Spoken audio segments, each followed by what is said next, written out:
Alright, si Jeff po ulit ito. And right now, since yung aking trusted na memory card po ng aking camera po is hindi gumagana at the moment, nataon pa kung saan gusto ko na pong gamitin yung aking whiteboard para makapag-explain po tayo ng malanliman palalo, is hindi nga po gumana. So yun, since the urgency po na kailangan ko na pong ma-explain yung ating pay plan ng malaliman pa, yung talagang malaliman na explanasyonan pa, especially yung advantages po ng multiple heads, is kailangan na po siguro ma-release ngayong gabi. Okay, para magkalinawan po tayo kasi I believe po yung iba po sumali na po sa program is hindi pa po masyado naiintindihan, or yung naintindihan po nila is limited lang or yung basic lang po. Okay? So since kami pong mga nasa medyo nauna po is na i-experience niya lahat na mostly ng mga situation, ng mga scenarios po sa matrix natin and sa pay plan 2 na rin, is siguro po pwede ko na pong i-explain sa inyo. And kung meron pong mali sa aking mga ine-explain, and I believe siguro posibleng hindi rin po perfecto yung aking ine-explain, paki-correct na lang po. Okay? Especially po kay Sir Chavez, siguro approve ko muna tong video na to since maselan.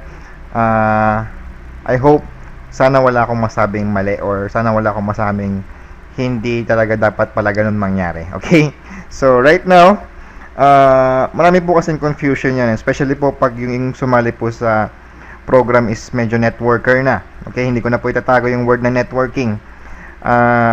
Once nakakita po yan ng triangle na pay plan, isa lang po ang alam nila dyan, alam ko na yan. Okay, which is totally po hindi po ibang-iba po tayo sa traditional na binary na triangle. Totally po malayong malayo po talaga kasi.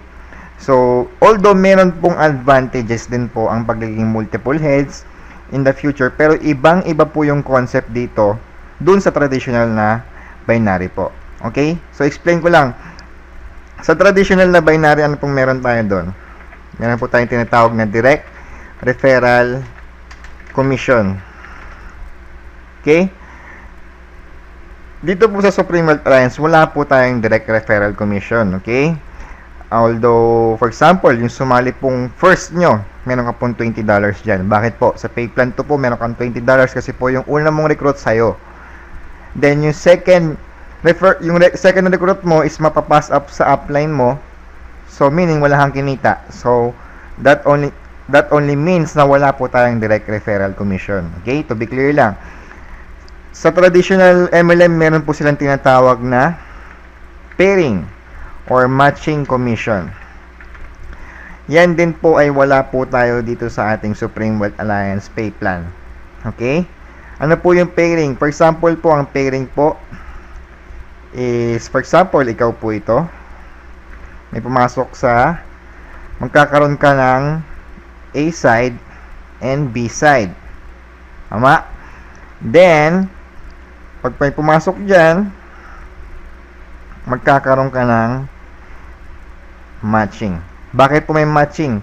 Kasi po sa traditional binary, meron po tayong tinatawag na point system. Yan po ay wala rin po sa ating pay plan. Okay? So, yun po. Ito po yung mga bagay na wala po sa ating pay plan. And mamaya po, i-refresh ko po kayo ulit. And right now, i-explain ko lang po sa inyo kung bakit ibang-iba po tayo sa traditional binary plan. Okay? Sa traditional binary plan, meron po tayong tinatawag na multiple heads. Sabihin niyan, bibili ka po ng more than one account or more than one membership. Ngayon, sa multiple heads, pwede ka pong mag-purchase ng 3 heads or 3 positions. Pwede rin pong 7 heads. Pwede rin pong 14 heads or 28 heads and so on and so forth. Okay? Bakit po kaya meron pong ganito sa traditional MLM?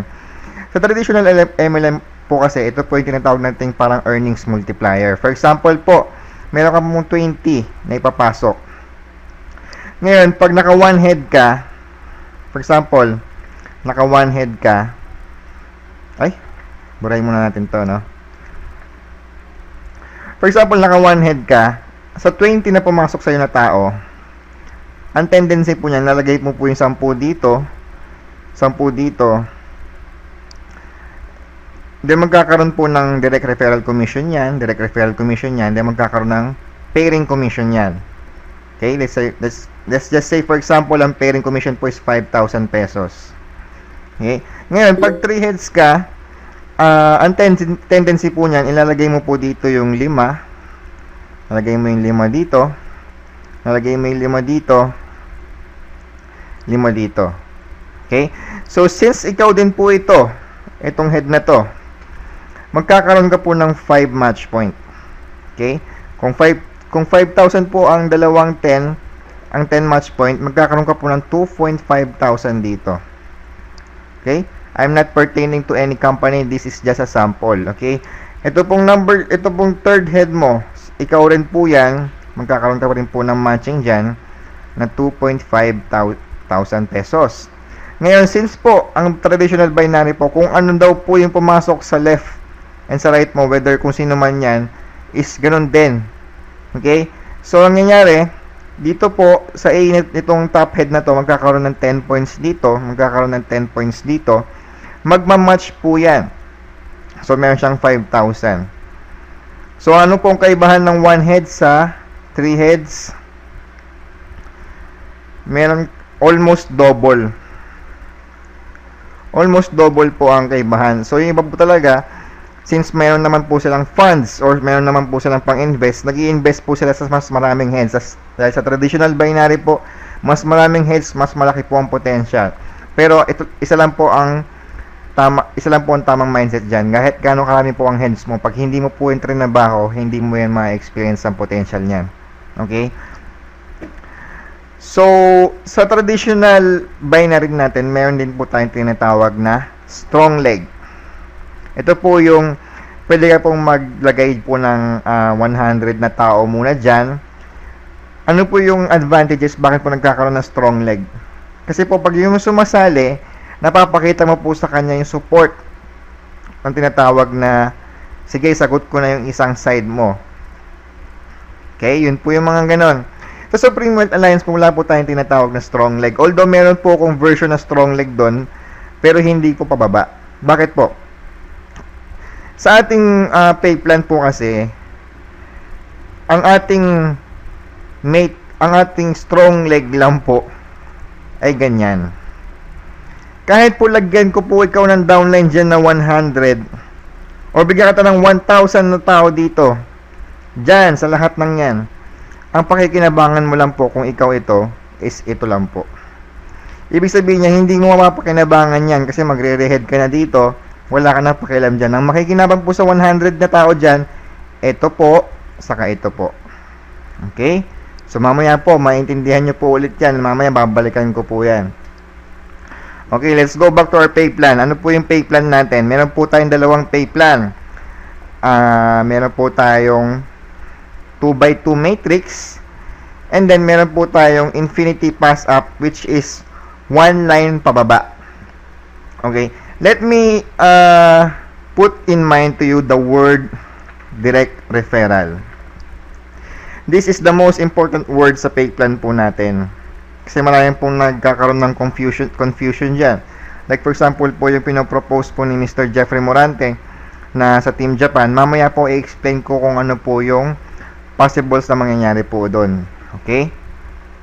So sa pay plan 1, ano po bang kailangan na requirement para kumita po sa pay plan 1? Ang kailangan na requirement para kumita ka sa pay plan 1, mapuno mo lang yung matrix mo. Pag napuno mo yan, magkakaroon ka ng rehead. Okay? Saan napupunta yung rehead? Mapupunta po yung rehead mo po dun po sa pinakabakante ng upline mo. For example, meron ka pong na-recruit na isa. Okay? Direct referral mo siya. Again, the word direct referral mo to. So, nagkaroon siya ng cycle, nag-cycle siya, saan po kaya siya pupunta? Dito. Okay? Ngayon, kung nagkataon, wala pa ito. Yung first direct referral niya nag-cycle na, saan po siya pupunta? Dito po. Okay? So, this is you. So, pag nag-rehead ka, this will become you. Okay? Therefore, ay hindi. Hindi pala ikaw yan. This will become number 2. This is number 2. Therefore, nag-cycle ka na. Okay? So, may mga questions naman. Upline, ako po ito eh. Ngayon, na-spill overan mo po ako ng dalawa. Ngayon po, nag-cycle na po yung isa. Pero bakit po hindi po siya nag-follow sa akin? Bakit po hindi siya napunta dapat? Supposed to be dapat po, 'di ba? Nagpa-nag-cycle lang, linaw-linaw ng usapan po, pa-nag-cycle, pupunta po sa pinaka-bakante ko. Bakit hindi po siya napunta doon? Kasi po, spill over lang po siya. So, ibig sabihin, doon po pumapasok yung direct referral.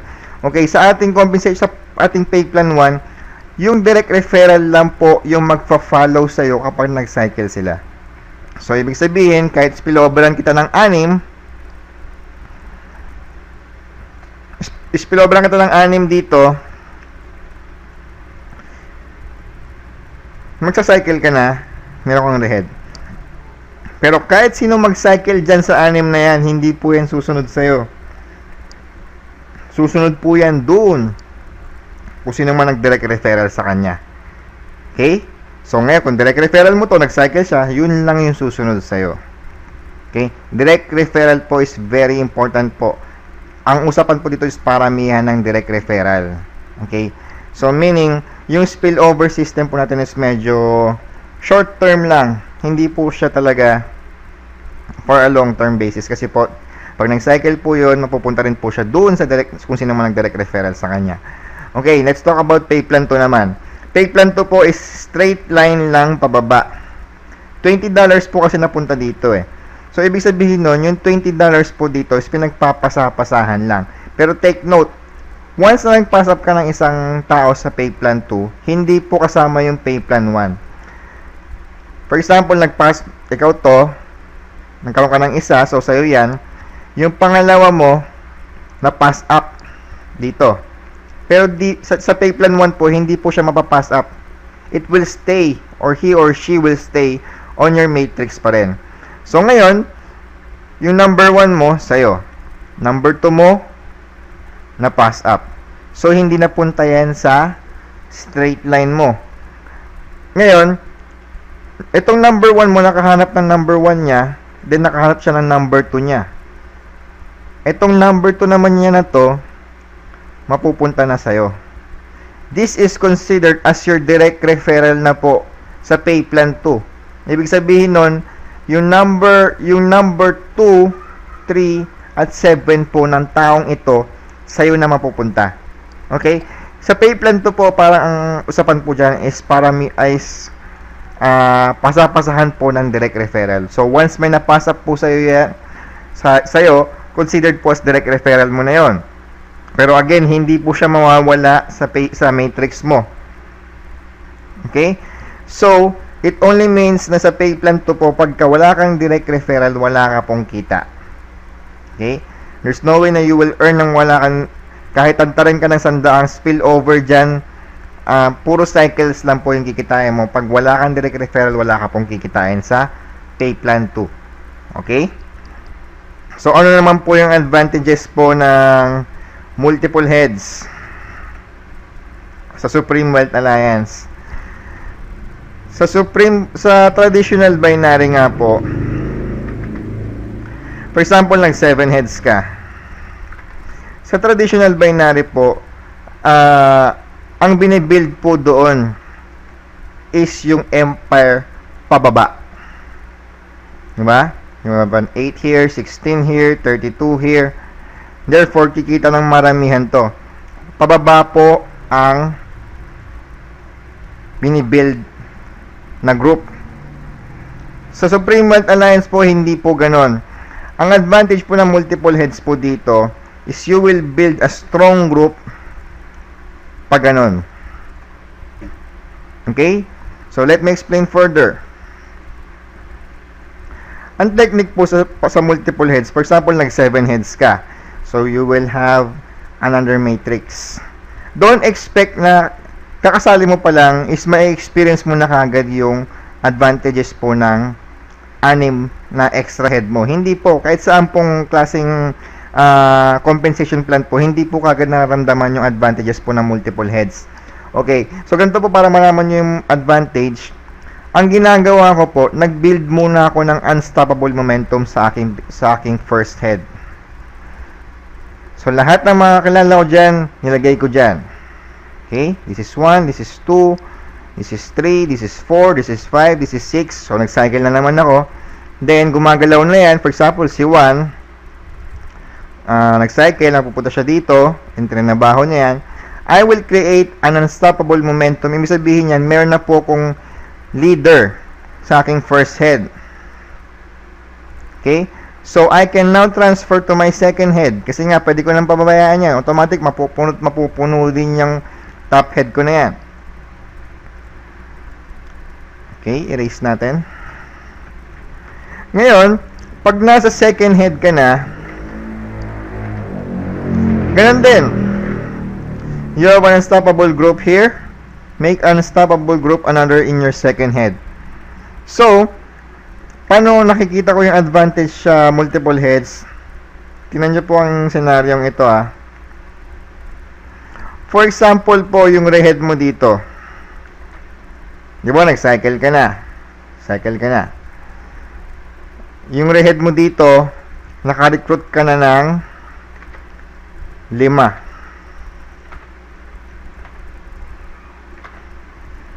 Isa na lang, cycle ka na.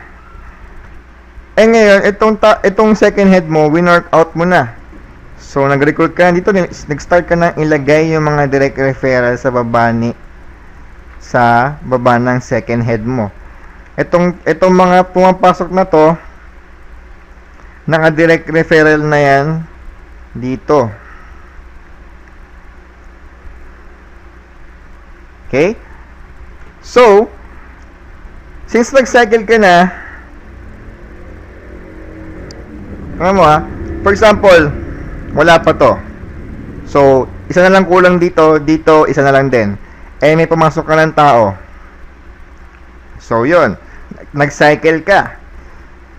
Since this number 2 is direct referral po ng taong ito, he will follow yung vacant slot po nung itong top head. Ang vacant slot po niya is ito. So, therefore, magsa-cycle siya. Therefore, isang tao lang po yung pumasok, dalawa po yung cycle na nangyari. Okay? So, yun po yung scenario ng isa pang Another scenario is, for example, you have 7 heads right here.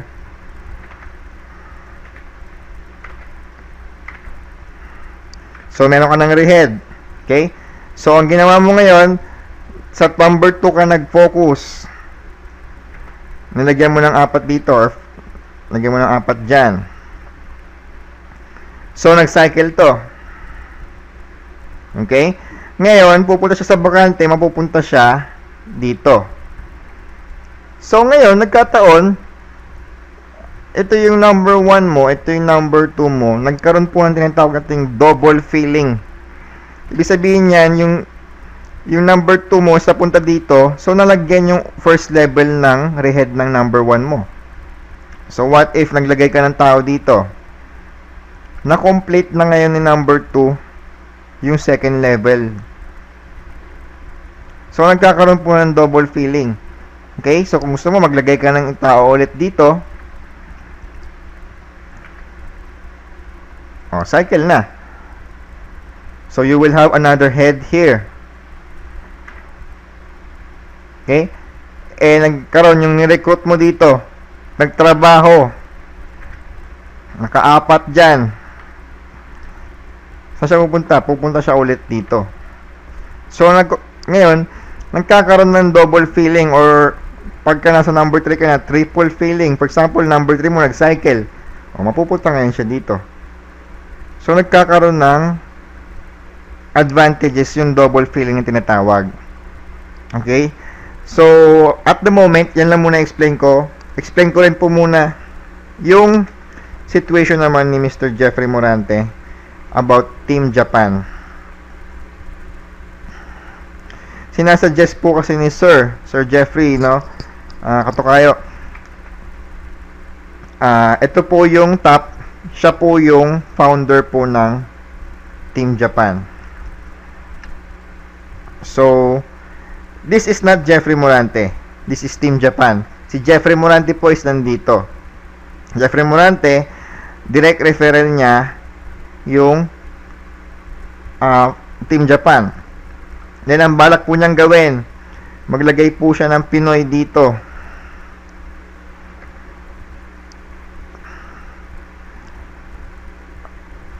Gusto niya maglagay ng Pinoy.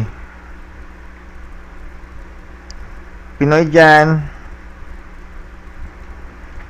Pinoy dyan. Pinoy dito. Yan.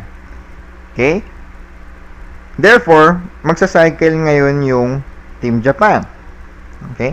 So, Team Japan will most likely go here. Kasi nga, direct referral ni Jeffrey Morante, yung Team Japan. Okay?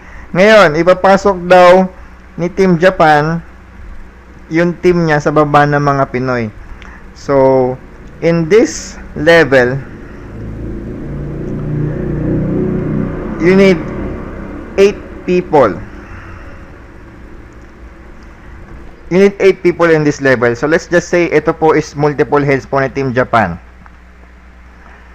So, nagkaroon ng 1, 2, 3, 4, 5, 6, 7, 8.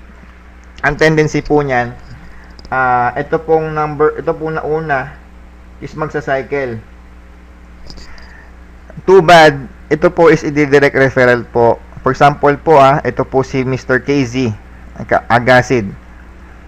Itong head ni KZ Agasid na to, naka-direct referral po yan doon sa original matrix niya. So, now, when this cycle, mapupunta po yung rehead po ni KZ dun po sa original matrix niya. So, if this is Sherlock,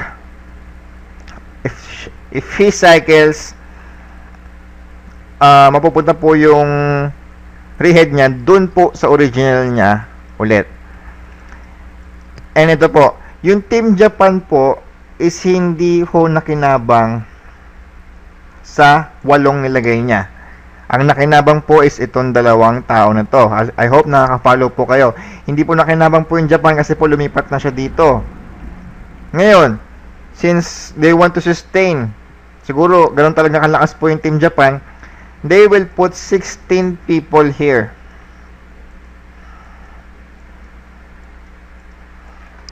Okay? So therefore, ang makikinabang naman po dyan is etong mga to. Magsa-cycle po ito, magsa-cycle po yan, magsa-cycle po yan at magsa-cycle po yan. So, hindi po rin siya mapupunta yung rehead niya kay Team Japan. Okay, tinatanong sa akin ni Mr. Jeffrey Morante, bakit daw hindi daw po dapat sana siguro i-direct referral na lang kay Team Japan. Para naman siguro pakonsuelo po dun sa Team Japan. Although pwede ko namang i-allow yan dahil mostly po nasasali is direct referral ko po. Pero kung sa akin okay lang. Pero kasi po pag ibang tao po, for example, direct referral po ng ibang tao. For example, si Miss Ivy. One of her downline is nag-rehead po dito. Kung i-direct po yan kay Japan, magkakaroon po ng konting confusion doon kasi nga po, ang nakahanap po doon ng tao na yun is si Ivy Tapos i-direct referral sa Japan. So parang hindi na magtatrabaho to sa baba ni Ivy kasi nga meron siyang matrix dito. So for pardon me with the word, pero parang nagkakaroon po ng sulutan factor. And pag dinirect referral mo po yan dito sa Team Japan, yung $20 po is mapupunta kay Team Japan instead na mapunta sana doon sa original na matrix niya. Ito pa po isa po ang scenario. Ito po mga spillover po ni Team Japan is naka-direct referral po yan lahat ito kay Team Japan. So meaning yan, kapag nag-cycle din yung mga nasa baba niyan, hindi po magsusunuran dun sa original na mga nag-invest na to. Kay Team Japan na po magsusunuran yan. So ang definition ko po kasi ng spillover dito sa ating pay plan po is medyo short term. Ang talagang pinaka-usapan po dito is paramihan po ng direct referral. And nag-iisip ako din po mismo, nag-iisip ng way kung paano po yung magandang spillover system kung talagang sobrang dami. And nagigets ko naman po yung goal ni Sir Jeffrey Morante na gusto niyang tumulong sa mga wala pa pong downlines. Pero hindi po kasi talaga ito traditional binary. Kung traditional binary po tayo, posible po sana na magawa yung gantong klaseng system. Pero hindi po kasi tayo traditional binary. We are a matrix system and we are infinity system. So, hindi ko rin sure, hindi pa po nagre-reply si Sir Chavez regarding this issue. And sa mga gusto pong sumubok like Casey Agassiz and Sherlock, you have my blessing po. Pwede. Okay?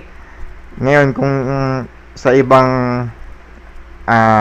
uplines na gusto naman din, may gusto sa mga downlines nila, ask permission first dun po sa naka-recruit sa inyo. And if you have their blessings, then why not? We are very open sa lahat ng klaseng scenario at the moment. And then if an issue came up, then dun po tayo magkakaroon ng restriction. Pero at the moment, ako po is open po ako sa lahat ng suggestions, sa lahat ng plano. And ang gusto ko lang po is pag-aralan mo natin mabuti and pag-usapan natin muna ng masinsinan bago natin ilabas in public para po talagang maganda po yung kalalabasan at lahat po ng mga magre-reinvest po is makikinabang, especially po yung Team Japan na mag-i-invest ng malaki is mamamaximize din po yung income niya. Pero Mr. Jeffrey Morante, kung ako po tatanungin mo is mas mapapabilis ang earnings po ng Team Japan and ikaw mismo mas mapapabilis kapag hindi ka na naghanap ng mga investors. Okay, I hope you don't get me wrong kasi baka isipin mo pinipigilan ko yung plano mo. Hindi. Like I've said, open po ako yan kahit anumang decision mo sa gusto mong plano is go ako dyan. Pero if you're gonna ask for my advice, mas mabilis yung magiging progress mo kapag sinolo nyo yan. Okay? So, I hope yung iba hindi ma-misinterpret yung aking suggestion. Okay? So, if you have any questions, just ask so I can make another video para masagot po yung mga questions nyo. So, yun po. Thank you.